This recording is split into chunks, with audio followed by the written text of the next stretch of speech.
वजीर फाइनेंस हरीश राव ने तेलंगाना में सुकूनत पजीर आंध्र प्रदेश से ताल्लुक रखने वाले अवाम को मशवरा दिया कि वो तेलंगाना में वोटर्स की हैसियत से अपना नाम दर्ज करवा लें। उन्होंने कहा कि आंध्र प्रदेश से ताल्लुक रखने वाले ऐसे वर्कर्स जो यहाँ सुकूनत पजीर हैं उन्हें आंध्र प्रदेश में अपने वोट मनसूख करवाते हुए तेलंगाना में वोटर्स की हैसियत से नाम दर्ज करवाने चाहिए।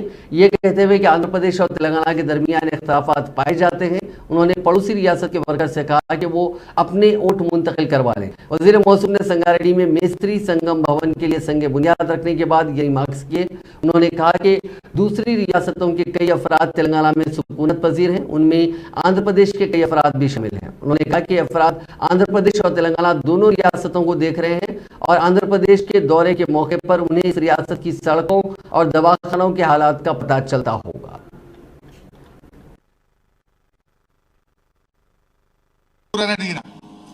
పోసాన్పల్లి సారు అన్నాడు. ఆ పోసాన్పల్లి సత్యనారాయణ నాకు నీళ్లు ఫుల్లు కరెంటు ఫుల్లు ఒక్క బోరుతో 8 ఎకరాలు వారిస్తున్నా సారు, వానకాలం 8 ఎకరాలు యాసంగి 8 ఎకరాలు వచ్చింది, మళ్ళా రావాలి మన కేసీఆర్ సారు అన్నాడు. ఆ సత్యనారాయణ మాటలు విన్నాక నిజంగా నా కడుపు నిండినంత పని అయింది. నాకు వెనకటికోసారి యాదికొచ్చింది. ఇదే జోగిపేటలో పోయిన సంవత్సరం నేను నీళ్ల మంత్రిగా ఉన్నప్పుడు ఆ సింగూరు కాలువలు పూర్తి చేసినాం, సింగూరు లిఫ్ట్ ఇరిగేషన్ పూర్తి చేసినాం.